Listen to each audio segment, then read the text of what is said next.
Welcome to the Trader Merlin Show with your host, Merlin Rothfeld.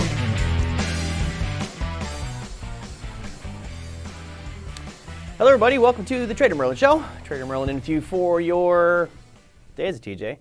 Monday, Tuesday. It's Taco Tuesday. How did I not know it's Taco Tuesday? Give a big shout out to, we have some returning regulars that are joining us today. Big Eb, thank you for watching this and joining us out there. Thank you for watching all the past shows. This is the 7th show we've done under the Trader Merlin title, and I'm hoping we can get a lot of those that maybe wanted to watch Power Trading Radio Show. I'm going to have to put a little a spot on there because I'm not sure if and when that one will be coming back. It was planned to come back online, but I just couldn't wait, so I started my own thing for right now. But if that comes back online, I'll be happy to do Power Trading Radio. But anyway, Big Eb, welcome back. Hello, Gayer and Brendan. Good to have you guys with us. For those of you who are wondering who I'm talking to, you can go to our YouTube channel. We're broadcasting right now live under the Trader Merlin handle on YouTube, and I will do my best to get to all the listener questions out there. Of course, you can do me a big favor by sharing the links, subscribing to this, and iTunes as well. That will help us in the long run, getting a little more visibility for the show, and hopefully I can make a couple dollars on this to help pay for my overhead. All right. Today is one of those days where it's just bizarre what happens out in the markets. I did not expect the last 2 days to post 20+% declines in the yields on the 10-year Treasury note. We have some amazing news today with regards to that 10-year. It just leaves my just shocked. And I'll get to that here in just a second. What I'm going to tell you guys right up front is the show today will cover the markets. I'm going to go over really understanding this bear market situation that we're right into as we speak right now and defining what kind of bear market this might be. It could be a very timid one, could be extremely aggressive, it could be caused by different sources. So I'm going to kind of break that down so the most of viewers today will understand what exactly a bear market is, why it's important to us, and really, for all our intents and purposes, how to capitalize on it the best possible way. After that, I will go to a bunch of listener questions as I can, and hopefully we'll wrap this up in about 30 minutes. So thank you guys so much for joining us today. But real quick, Big Eb says, do you think that we will retest the October 2018 lows? Yeah, I do. 2018 lows? Sure, I think so. I definitely do. But we'll talk about that in our bear market section. We talk about what kind of bear market is it. Let's start things off with our top 7 markets out there today. Because we had such a roaring market today, of course, you know, many of you probably have never seen markets where we have 5% up days, 7% down days almost regularly. This is a great opportunity out there. It just means I have to get up earlier. I hate waking up at early California times to trade the open, but I guess I need to start doing that because that's where the ton of the action is.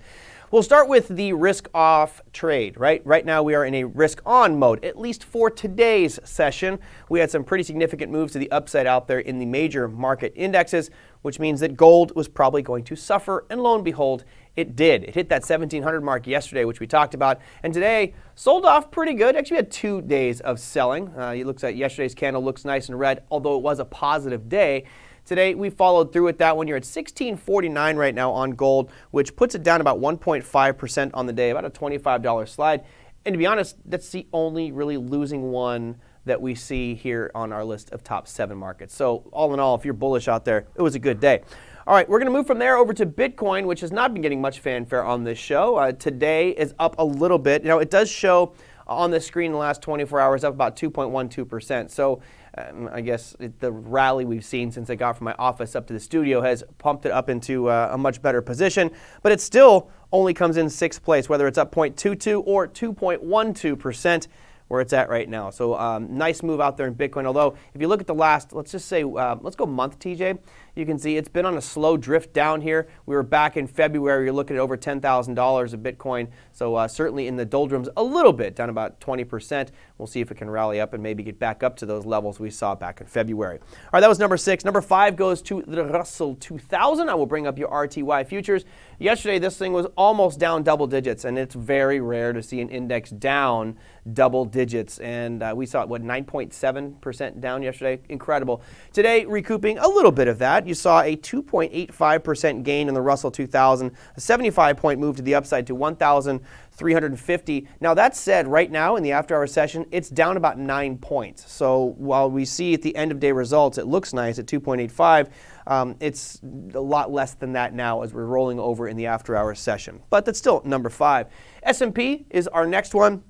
S&P was down. It was up 4.95%, finishing the day at 2,882. It's down 11 points right now in the after-hour session, so not clinging on to all of its gains, but still, when you look at a 5% day, not too shabby out there for the S&P 500. NASDAQ Composite starts our podium in third place. Here's the NASDAQ 100. It also was up that 4.95% today. It looks like it almost erased yesterday's losses, but you'll notice for the viewers out there, the candles look about the same. Unfortunately, there was a big gap down to start on that rollover, so we still have not closed that yet. We could very well see this NASDAQ 100 rally back up to that 8,500 mark, which would be about 160 points away from where we are right now. So still a ways to go. But all in all, a great day for those that are looking for that bounce, which I felt bounce is coming. And I think it's just going to represent an opportunity for us to short these markets and get ready for the next big down move. All right, crude oil. Thank goodness we had a nice little rally out there today. I told you guys I went long USO call options yesterday. Of course, those are October expirations. A pretty nice move for crude oil, which was up 10.66% today. Brought it all the way up to $34.45. It's actually up a little bit more in our after-hours session right now. But you guys notice there is a huge gap here on this crude oil chart than as most people practice or believe.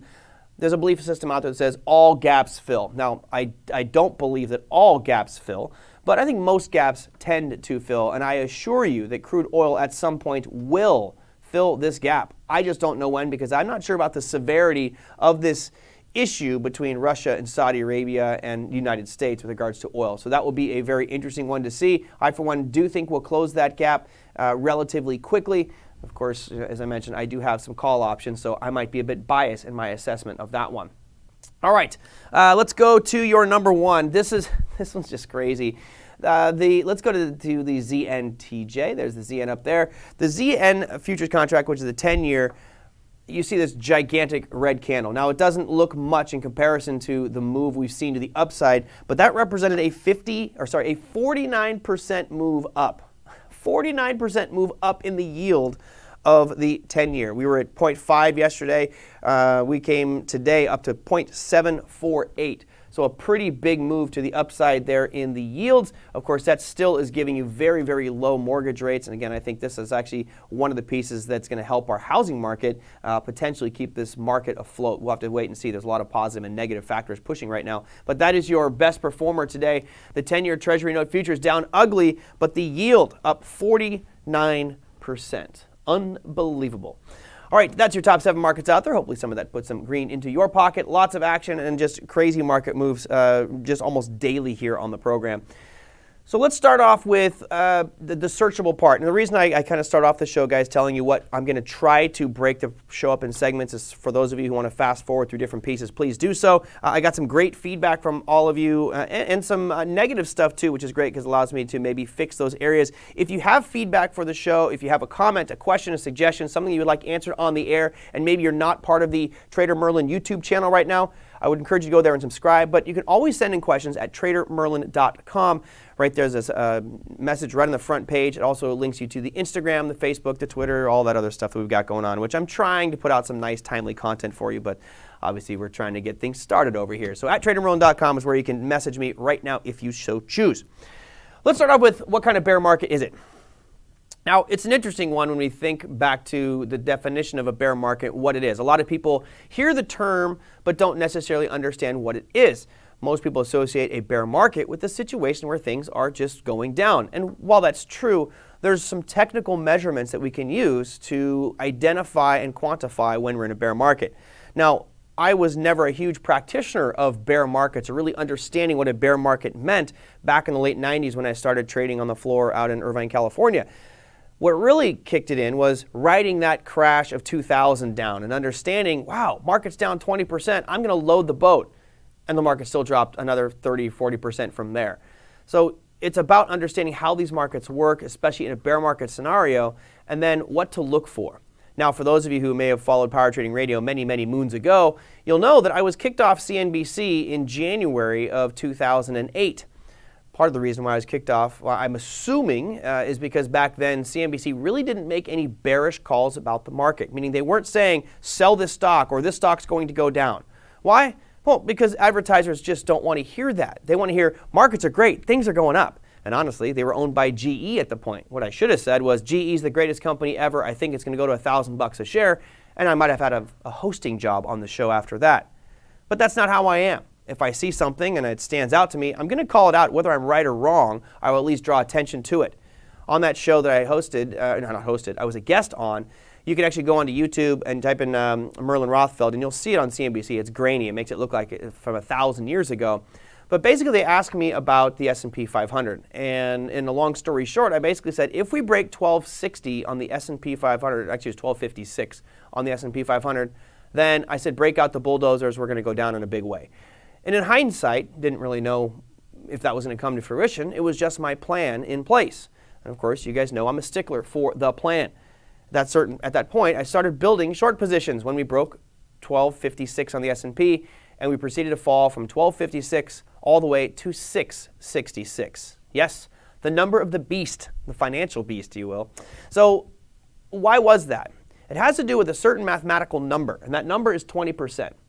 It's a very, Gayer says it's a giant panda. Well, don't ruin my show today, Gayer, because today I'm talking about what is a bear market, and we'll talk about the different types of bears.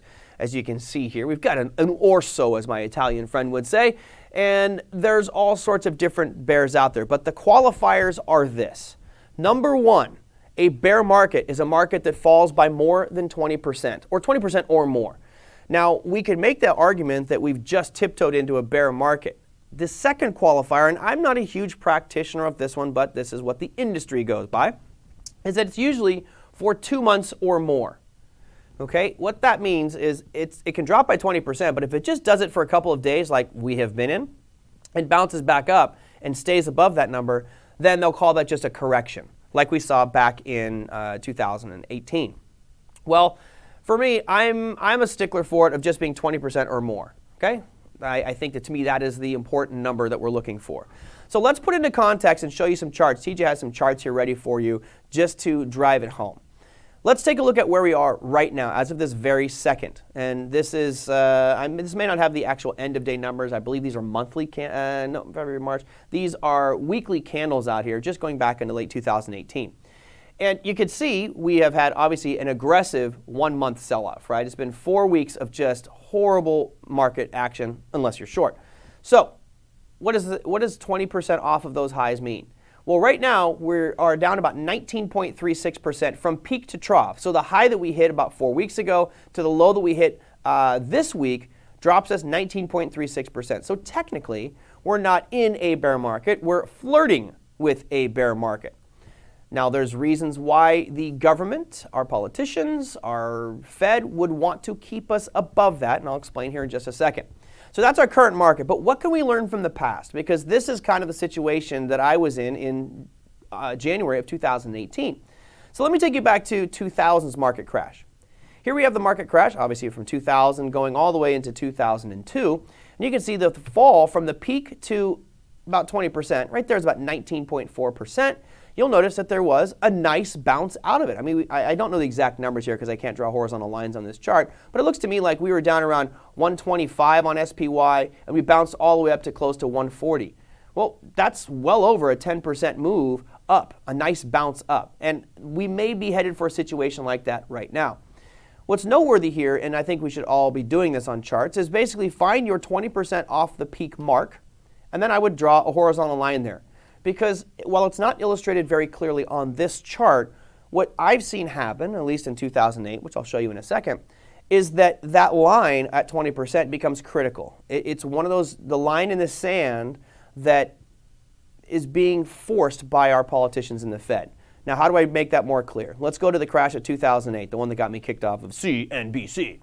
If we go from that peak to the bottom candle you see right there, that little red diagonal line, that was exactly 20%. To be fair, it was 20.01, okay? So we tiptoed across it. And then if you draw that horizontal line, you guys can see, notice how many times it actually respected it, okay? It hit it once, hit it twice, came back down a third time, and while it tiptoed across it, it bounced but didn't have a big enough rally and then just fell apart. So this is where you, for those of you who are core strategy students and understand supply and demand and market behavior, you understand a lot of the philosophies I talk about in my classes, et cetera, is notice the lower highs here. Lower high, lower high, lower high, but where was it bouncing? Right around this 1256 mark on the S&P. And as soon as we got below that, that was a look out below kind of moment. What I want you to understand is there's a justification for the media to go crazy when we break 20%. Once you go below that 20%, the media can now say, we're in a bear market. We are in a bear market. And that starts to do what? It starts to spread fear. Maybe some of you aren't used to hearing fear spread in the financial markets, or maybe we're just alive today and are listening to what the media is saying about the coronavirus. A friend of mine just sent me a link to the CDC, which said, I'll actually have to read the link here. It was kind of funny. CDC's website says most people will be able to recover from COVID-19 at home, which basically means you've got the flu. Relax, drink some fluids, take care of yourself, don't go out and panic. But yet I'm watching people have absolute fistfights over toilet paper on the internet. I still have yet to figure out what the COVID virus and toilet paper have in common. I don't know if this is a side effect of it, but apparently that is a hot commodity right now. The point being, fear is being spread rampantly by our media. And of course, Italy didn't help by closing off all borders to the country. Why is it important? Because if the media now all of a sudden starts changing all their headlines to bear market, bear market, bear market, you'll have everybody starting to sell or adding to it. So take a peek back at this chart. I want you guys to see what happened. The market did not bounce at that 1256 by accident. This first line right here that you see, that was basically before the market opened, the Dow Jones Industrial Average was down about 1,500 points pre-market. So Bernanke did a 75 basis point cut pre-market and saved it from going down past 1256. You notice about 2 months later, it came right back down to 1256, that line in the sand, right? And I'm going, here we go, here we go.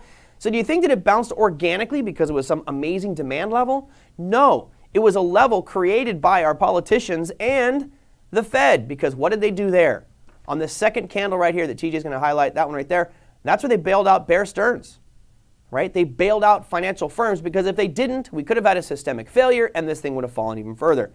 At a certain point, you saw it rally, came back down. Now, it did tiptoe across it. There wasn't much done there by a government action, but if it rallied back up, didn't have the strength, and then fell apart. The reason I'm presenting it like this is because I want you guys to look at this going forward and ask yourself, well, what kind of bear market is this going to be? Do you feel that this is just a quick, aggressive sell-off from our most recent highs and it's a due correction? Or is there much more to it? Begs the question, what type of bear market is it? You know, we've got some cute little cuddly little bears over here. So, Brett Harrison, that's pretty funny. He says, I was just at the store and toilet paper isn't a major demand zone. No, seriously, Harrison, you could actually go to, find toilet paper somewhere and then go to that store that's out, and you could stand in front of the store right now and sell it for probably twice as much. This is the idiocracy of our society right now. But you know what? As P.T. Barnum said, there's a sucker born every minute. Unfortunately, when you have something like the COVID virus, which could be extremely dangerous, but it doesn't seem to be that bad. This isn't like the Black Plague, where if you've got it and you sneeze, someone says, God bless you, because you're going to die. It's not that bad. A lot of people are recovering. So to me, it's blown out of proportion. That's irrelevant what my thoughts are on it. What's relevant is what it's doing to the market. Now, we see in the upper left here, you've got this cute little cuddly little bear, right? Some people believe that this bear market's going to be very mild. We might not even get to bear market, that we've bottomed out, and we bottomed out yesterday, right? A lot of people believe that, and this is that buying opportunity. You'll notice that as we hit 20% down yesterday, what started to happen? Right away, buying came into the market, because when you look at these numbers, like 20% off of the highs, it becomes a self-fulfilling prophecy. I assure you, there are tons of fund managers and investors out there that are going 20% off, I'm buying right now. For a lot of the main reasons I pointed out, that the Fed is probably going to do whatever it can to keep that from going below 20%. Now, let's go to the other side, because I don't believe this is going to be a tiny little bear market where not much happens. I think you're going to see a bit more than that. So let's see what the other factors for this bear market may be. Here we've got cute little cuddly panda bear. Now, of course, I tried to choose animals that would associate the bear market with a specific country or a problem. Right now, we do have the COVID virus and the trade war going on with China. Funny how the trade war talk has completely disappeared. Nobody's talking about phase 2 trade war stuff now, are they? So I got the panda here because that could be one of these other pieces that helps facilitate a bear market. Not only is that trade war technically still going on, it's actually at a halt because nothing's moving in and out of China. You also have the virus issue. So this could be one of those catalysts. I don't think we will see the end of the coronavirus until probably August, September, October, a few months down the road. So there could be lingering effects from this, which I'll talk about that here in a minute. So we could have the cozy little panda bear market. I don't know how aggressive that's going to be. Here's the one that's reared its ugly head recently, and I'm not quite sure what to make of this. I would love to get some of your guys' input on this one. What do you guys think? The next one is our polar bears. Personally, my favorite bear. I love polar bears. I think they're awesome. In this case, I'm painting two parties here as the polar bears. One of them has absolutely nothing to do with snow. Probably has never even seen snow unless it's an indoor ski resort. The other one has tons of it. This is Russia and Saudi Arabia. You saw recently the feud going on between Russia and Saudi Arabia over oil and oil pricing. My gut tells me that you have one bully with Russia, and you have one ally with the United States, Saudi Arabia, who without us would probably have some issues if we don't consume their oil. Well, these two powers all of a sudden starting to get more and more aggressive with each other. Does that translate into a physical conflict other than just a commodity conflict with oil? If it does, how low do oil prices go? And does that conflict shut down the fracking industry in the U.S.? What does it do to the oil industry? I mean, are we going to see Oklahoma and in Texas all of a sudden having huge financial problems because a lot of their revenue is from oil? Potentially. This is one of those other pieces I think would help facilitate a bear market. If this feud, this rift goes on with Saudi Arabia and Russia and the United States, I think that could be a big catalyst for further downside movement out there. But I don't think that's the bear market that we're looking at. I think it's a combination of all of these types of little bears. Yes, Henri says U.S. is the bully. Not necessarily that we're the bully, but I think that that's the bear market that we're facing. The grizzly bear, and that's the American one out there. I think that because of these factors, because of obviously the overblown fear of coronavirus, because of trade wars, because of the political environment here in the U.S., which is an absolute joke. Sorry for those of you who are Democrats or Republicans. It doesn't matter. I'm identifying the whole system as a joke, not one party. I believe all of that, we're in for a well-deserved bear market. And what does that mean? At this point for me, especially if we go look at some of these charts out here, do I have another one? There we go. We go look at some of these charts out here. It's a question of when do I get short, right? When do I look for that shorting opportunity? Today we had a great move up in the equity markets, but in the grand scheme of things, it really wasn't that big. So looking at this chart here, where do you identify as wanting to be a seller of this? And again, you all have to pick what type of bear market you think that we are in. I'm just offering the perspective that I have, which is I believe we're going to be in a much bigger bear market. I believe that we'll probably bounce off this 20% mark. And for those that want to know exactly the number of 20% off of the S&P's all-time high, that would be 20% off of 33.97, which would be 27.17. Now, TJ, if you wouldn't mind, put a line right on the lows there that we saw, 27.17. Now, you notice that we did tiptoe across it, right? These aren't going to be like concrete lines in the sand, but you notice it has not closed below those. I would be careful. I think you'll probably see a nice bounce. It would not surprise me to see this S&P get up to about 3,000, close that gap, get to about 3,000. At that point, I will probably be notifying you viewers about a position that I'm building because I will probably be loading the boat back short again, buying deep out of the money puts. Probably those 250s, maybe even the 220s on SPY. Why? Because again, I think when we look at that big picture, I think we're headed for some problems. And I do believe these 2018 lows, which were addressed by one of the viewers, could easily become that next big target problem. You have 2320 is that low that we saw, about 2316, from December 23rd of 2018. Doesn't seem like that long ago. And it doesn't seem like it would take us that long to get there, considering how fast this is moving. If we look back in the last 1 month, we have erased nearly a year of market gains. If we get down to 2320, we will have erased 3 years worth of market gains. And look at those candles. If this fear persists, if this economy starts to falter, I do believe you'll see unemployment numbers start to jump. Right, as these fracking companies lay off, as the malls lay off, as airlines lay off, as cruise ships lay off, I think we will see this one drop even further. That will take some time to settle in. But remember, second quarter earnings, that's the big one. For me, when second quarter earnings come through, now we might see some buying opportunities down about that 2,300 mark and possibly even lower. When we zoom all the way out, put this on a monthly, TJ. When we go out to the monthly and go all the way back to these 2009 levels, this recent blip looks like nothing. It looks insignificant. Mind you, we did sell off 20% in 2018, or at the end of 2018. So this is not that big of a deal, but there's different circumstances here. Back in 2018, it was Apple and a little bit of trade fear. Now we've got a full-blown pandemic, which may be overblown, but it's impacting our markets immensely. So there we go. That's my thought on it. I do think we'll go much lower. There was somebody who messaged me a minute ago saying, what about Fibonacci on this one? Well, we could do that. Let's go Fibonacci retracement, TJ, and go from the low of 2019 to the high that we just saw. And a 50% retracement, which I think would be logical, would put us right about 2031 on the S&P. I don't think that that's too out of the ordinary. I think that's actually an understandable target out there for the S&P. So I'll have to wait and see how that one presents. Okay, so there you go. That's my thoughts on the bear market, or what the bear market might be. It all depends on what you guys are positioned for. If you're bullish on the market, that's excellent. I don't have a problem with anybody's bullish or bearish sentiment. Just make sure you have a plan in place for it. Because the way things are headed, having stop losses, they're getting taken out very, very quickly because these moves are so aggressive. If you are bullish, just make sure that you protect yourself. I'd have a little bit wider stop, because when you're wrong, admit that you're wrong and move on to another trade, just like I will if I open up the short position when the S&P hits 3,000. If I'm wrong and it keeps rallying, I'll take that small loss, just like I have done on some other positions here recently. All right. TJ, do I got any good questions? You can actually read questions to me if you wanted to, if there are some good ones. Let's see. U.S. exports, communism. So trust me, the U.S. has been printing like crazy and destroying people's lives for years. Well, let's just say, Henri, that it's not just the United States. We can make the argument that the Russians, that the Europeans have been destroying their people's lives as well. Are we currency manipulators?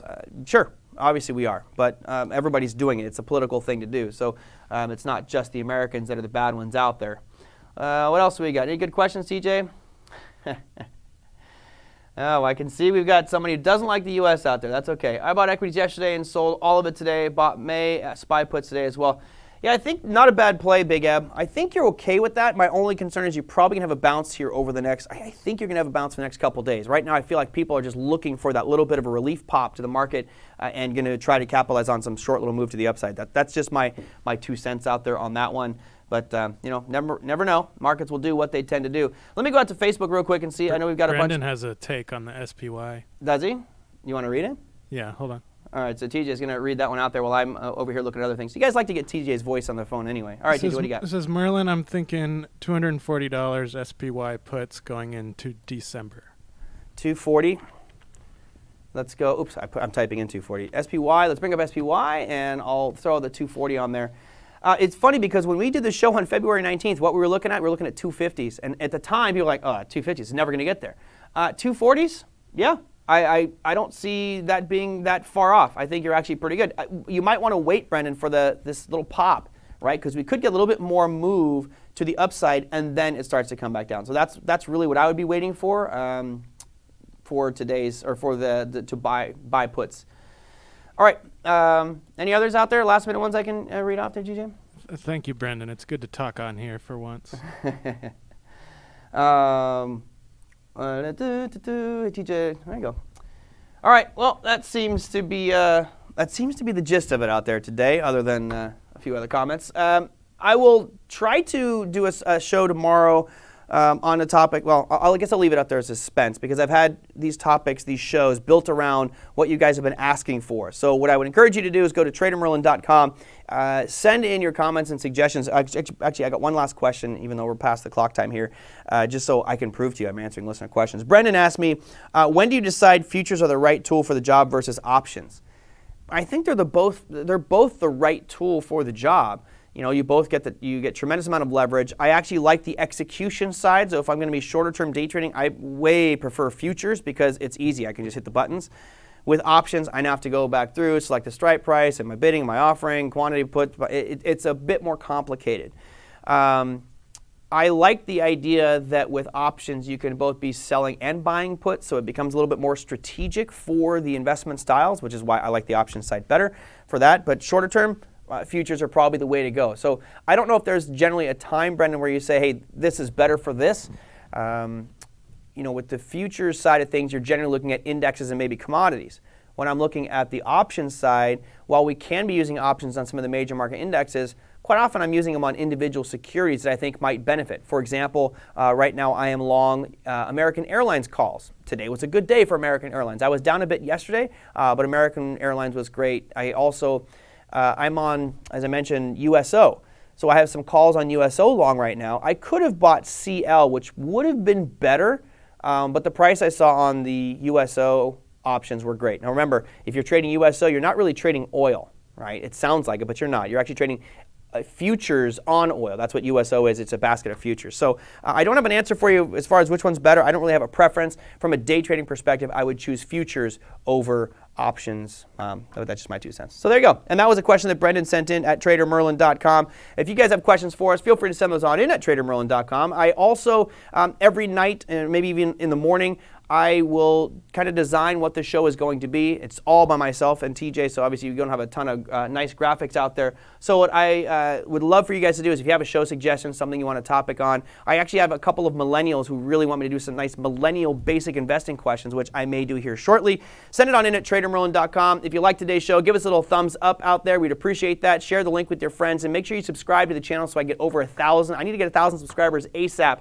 We're only at 288. I'm feeling a little low. We did 260 last week. So help me out there, guys. Thank you so much. Hope you have a great trading day tomorrow. We'll see you then. Take care.